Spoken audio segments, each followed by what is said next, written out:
Buonasera Don Corte, siamo a Nughedo, siamo a Vittoria, abbiamo con noi il sindaco Francesco Lora, PAS, Progetto Atelier Sardegna, con le residenze artistiche presso questa città. Appunto parliamo con il sindaco. Come e perché ha portato PAS a Nughedo? L'idea di aprire un ciclo di residenza d'artista insieme a Progetto Contemporaneo con il progetto Atelier Sardegna viene dall'intento di attuare un percorso di crescita culturale che possa aiutare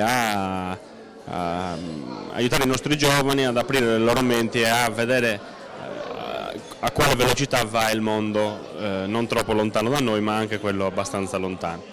Abbiamo avuto l'onore di ospitare artisti come Kolbrun Inga Soring, che viene dall'Islanda, come Adriana Fortunati Martins, che viene dal Brasile, come il duo Supie e Zanato, che lavorano e girano in tutta Europa.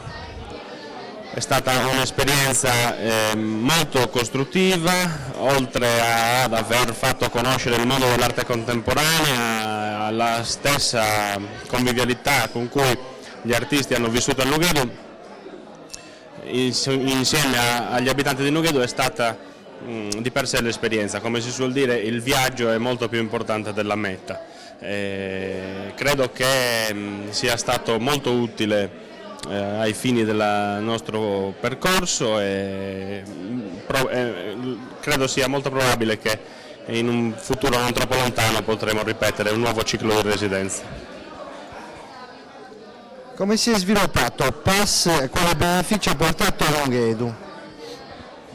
Allora, PAS ha portato dei benefici di diversa natura. Il primo è quello, come dicevo prima, che abbiamo portato a Nughedo il mondo dell'arte contemporanea e fino ad ora non era mai entrato nessuno che portasse arte contemporanea a Nughedo e questo qui credo sia il primo risultato. Un altro risultato molto importante è far vivere delle persone che guardano il mondo attraverso l'arte contemporanea in un posto come Nughedo, che è entrato in una condizione di isolamento mentale, perché il Nughedo e il Barigadu sono un'isola nell'isola e la loro presenza credo abbia aiutato un attimino a vedere com'è il mondo oltre Nughedo.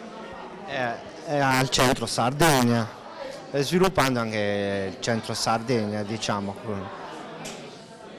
Ci saranno altri progetti, altri eventi a Nughedo?